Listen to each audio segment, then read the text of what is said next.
thrilled to report that we were able to provide a little toy, a little juvenile toy for the morning show. Jamming up the A-gap, Teak.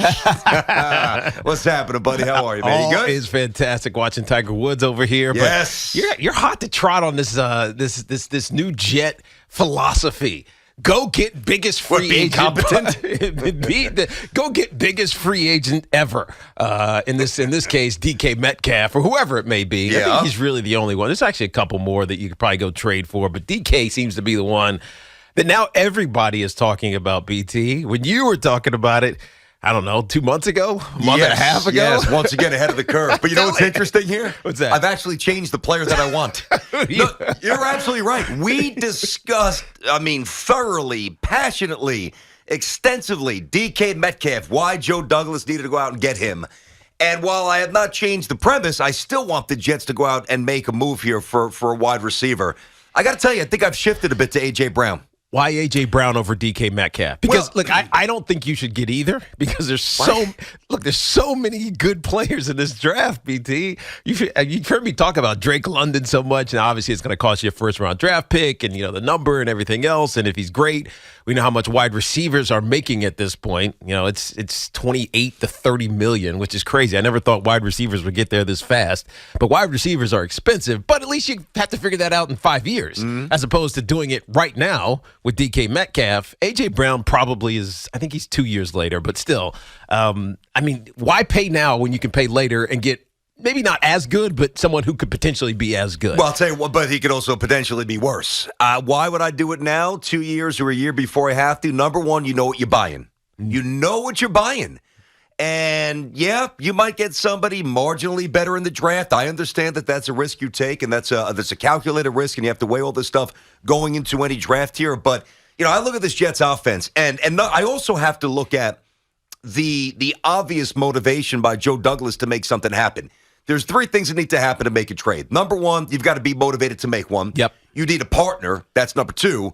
And you've got to have the ability to make the trade in terms of the resources, which they obviously have. Now, they had all three with Kansas City with Tyreek Hill. They were in the game. They came correct with an offer. Didn't happen. Went to Miami. All good. I think what they should do is, and I understand the thought of taking a wide receiver in the draft. Conceptually, it makes sense. A little cheaper, blah, blah, blah. I'm not going to mess around this year. I think that I look at this Jets offense, and for the first time in potential Jets offense, let me put it that way.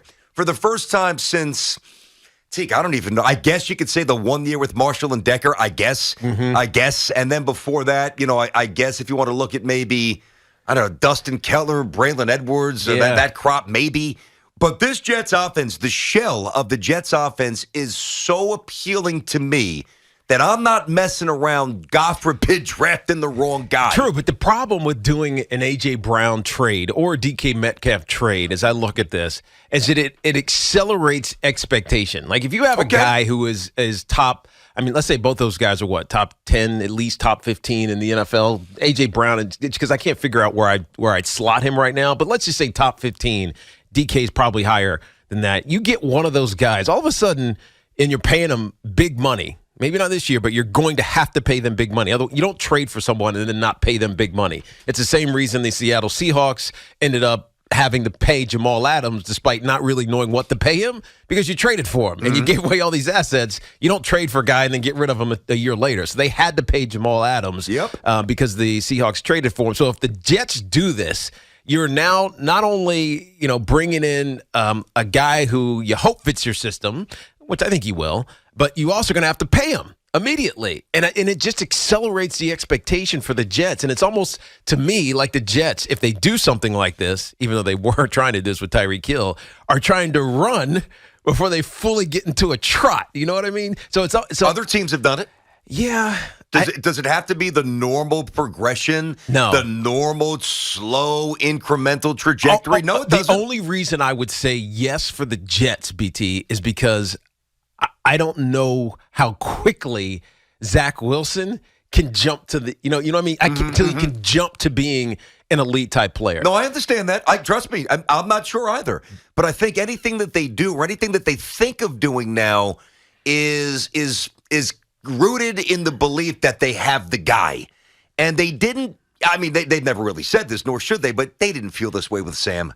You could tell by their actions. Yeah, no, you're right. Piecing it together, kind of punting it down the road. Yeah. Hope it works. If not, whatever. Yeah. It's different. They've got them 2 tight ends. They're beefing up the old line. They drafted Elijah Moore early last year. Michael Carter's popped. I mean, they're doing things now that tell me clearly they believe they got, in their minds, a potential star. And if you believe that you have that, go for it. Listen, the only thing that's changed for me is the name.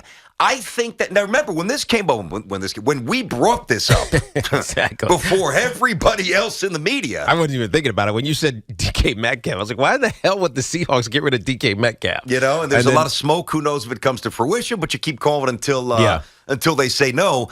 But when I first brought this up, and you and I had these discussions, I didn't even think about A.J. Brown because I didn't even think he was remotely available. I was focused on, to be fair, the bigger, stronger, the opposite of Elijah Moore. Yes. You know, and the more I look at A.J. Brown, who, by the way, flourished in a run-heavy offense with a fairly pedestrian quarterback. Mm-hmm. He's the same exact age as Metcalf. You know, he's got 24 touchdowns in 3 years. No. 24. It doesn't feel like it. And he hasn't played every game. Yeah. A little, nagging assortment of injuries, and maybe that's enough to worry you. It's not enough to worry me. There's one NFL player, and his name isn't Tyreek Hill, by the way, who's got more than 5 50-yard touchdown receptions since 2019. And it's not Metcalf either. It's A.J. Brown. And the reason why the Jets need to be serious about this, and I know they are, the Cowboys tried to trade for Devontae Parker. You know Green Bay's going to take a swing at somebody.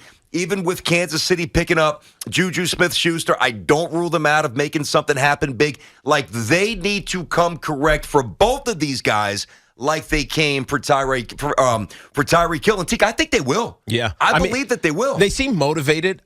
And I think it's because, so when you have a young quarterback, we have this conversation with all of them, and especially here in New York, we've had it a lot. Well, what are you putting around them? Like, for so many years, we've had these young quarterbacks, and it's like, yeah, but look how many years have we said this about the Jets quarterback, and even for the last 3 with the Giants quarterback, right? All right, what's around them? Yeah, okay, and it's almost like an excuse. Like, you're creating an excuse for why your quarterback hasn't been stellar. We did this for 2 years or 3 years with Sam Darnold.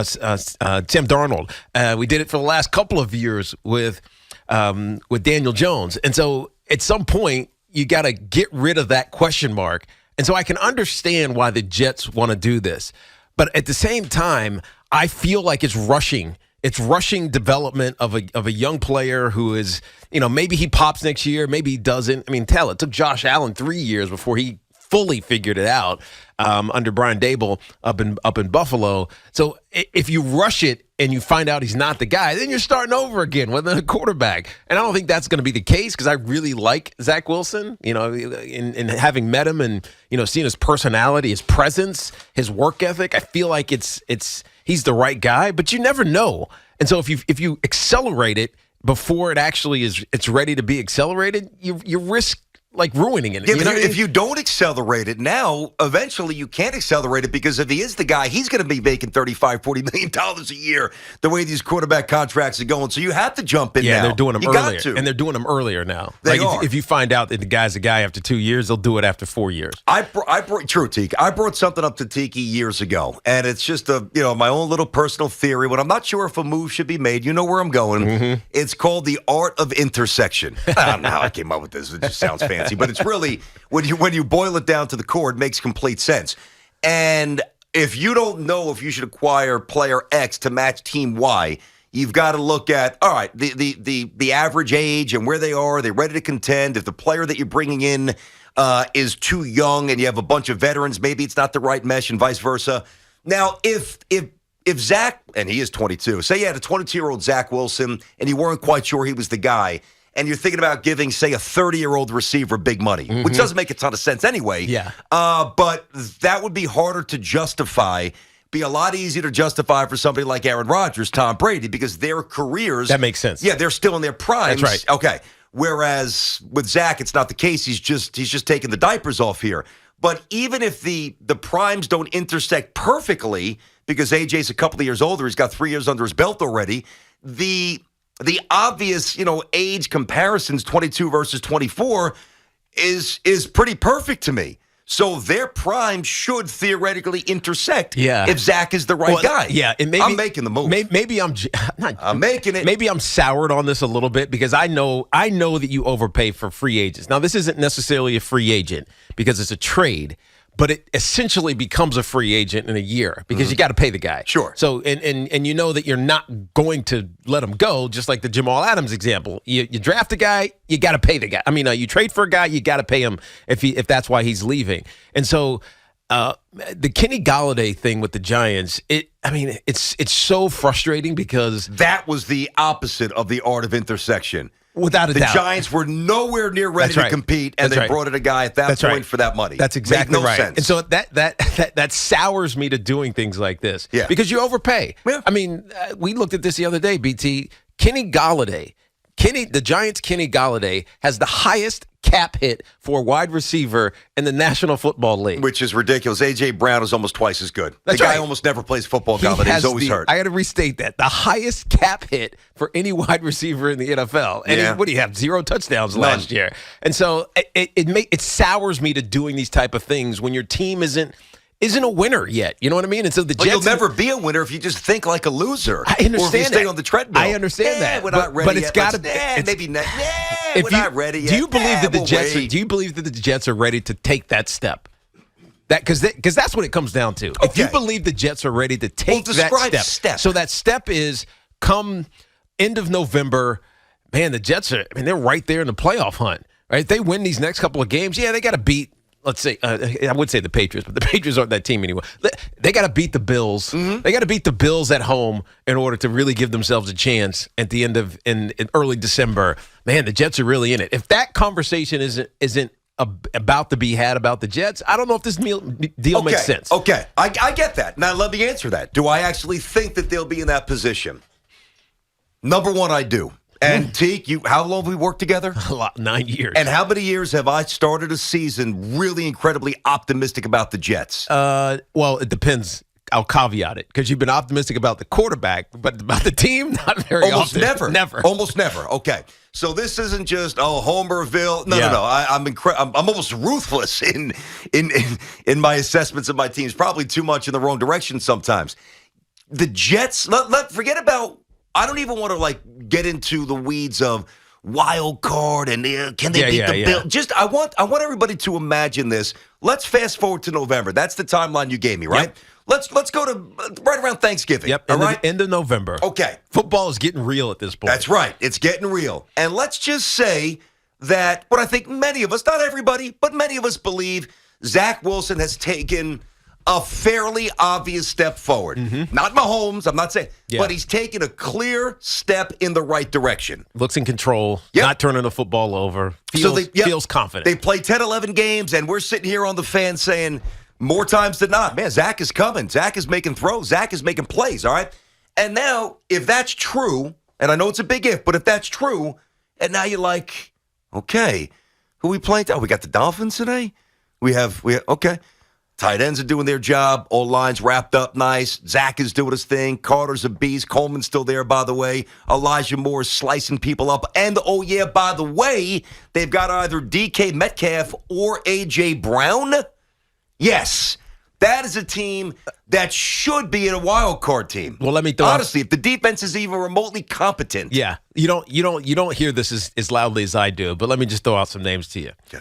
Drake London. Yeah, I know. USC. Yep. I'm not taking him fourth. Yep. Don't want him at 4. Garrett Wilson. Okay. Who was terrific. A stud. I love him. Stud. Don't want him at 4. I don't want him at 4. Treylon Burks from Arkansas. Big as don't hell, want him at 4. 6'2", 225. Don't want him at 4. He's massive. I don't care. You don't have to take him at 4. Maybe take him at 10, right? But these guys are going to be available because the linemen, I believe, are going early. Chris Olave, who is dynamic, probably on the small side, and you already have that, so you don't necessarily. He's not necessarily the guy that I would go for. The kid from Alabama, Jamison Williams, tore his ACL. You're going to get him in the second round if you really want him. I can't even take him there. I got to get somebody else. Yeah, you're probably Jets right. aren't good enough to do that. And then this kid, I keep talking about it. Keep coming back to him. The kid from North Dakota? North Dakota State, Christian Watson. I just love his tape. He's 6'4". He's 210 pounds or 11 pounds. He ran a 4.3. He's amazing. Yeah. So he's going to rise. Right? He'll rise in the next month. But the reason I bring up all those names, BT, is because they are potential first rounders. and they're like you talk about this arc of intersection. Mm-hmm. I mean, they are right on Zach Wilson's arc of intersection, especially if they come in and they pop right away. Now that's a risk because a lot of rookie wide receivers. They just don't get it. Exactly. And then they turn around, and the next year they're great. Yeah. Unless you're from LSU, because those kids come in and they get it right away. But, I mean, you think about I'm using what you said, arc of intersection. Some of these young players. The art, not the arc. Arc. The art. Art? Yeah. Art. It's also the art. That's true, too. But it's my theory. So the art of the arc. Actually, I think it was arc. You're right. I think I said art today. I don't remember what you but said. It is arc of it. You're right. Whatever of intersection, it's happened. It could happen with both of these, any 100%. Of these guys as well. Oh, yes, it could. As opposed to an older vet who you have to pay. Or that's the difference. They could get to the NFL and turn it to Denzel Mims and don't know the playbook. That's true. At least I know A.J. Brown and DK Metcalf know what the hell to do on Sundays. I'm not saying these young men won't. Yeah. But I'm not taking a chance. It's just an interesting spot the Jets are in. Yes, which is why when you don't go for things when things aren't interesting, when you're uninteresting, when you're not relevant yet because your roster is trash. Yeah, but you take a swing when you are interesting and theoretically ascending. Yeah, and you've got the pieces. Let's go. And I know that Joe Douglas is thinking like me because I already know he tried to get Tyreek Hill. It's true. He is taking a swing. Yeah, Go get it, Joe. But he was going to get Tyreek Hill without having to give up one of those first rounders. Are the Tennessee Titans and the Seattle Seahawks going to be as whatever. No, I know. Generous. I know what you're saying. As generous. I don't know, but let me ask you this: if you're the Jets, would you rather give up the higher draft asset or pay a little less AAV? Salary cap integrity or maintain that draft? I'd give up the draft pick. I don't think I would. I could always find a way to restructure. I would. If I could get one of these guys without giving up 4-10, I'd give him $30 million a year with my eyes shut. But it's like getting a first round draft pick. And it's a guarantee. But think about what they could do with 4 and 10. They could do whatever they want. True. And get one of these receivers. I just don't love getting in salary cap hell, BT. But they're not. They're financially solvent. Until you have to the sign Giants are in salary cap hell. Until not you the sign Jets. it for 30. So you sign DK for $30 then million you a year. restructure and you bounce a few guys. 877-333. So you punt like, hey, you do what the Patriots always do with the Packers. You find a way to figure it out and keep guys that you want. 877-337-6666. All right. Who do you like, or are you with Tiki? It should be about the draft. The Yankee tickets at 12:20. We'll get to a little baseball later on as well. Tiki and Tierney on the Fan till 2. That is Carton and Roberts.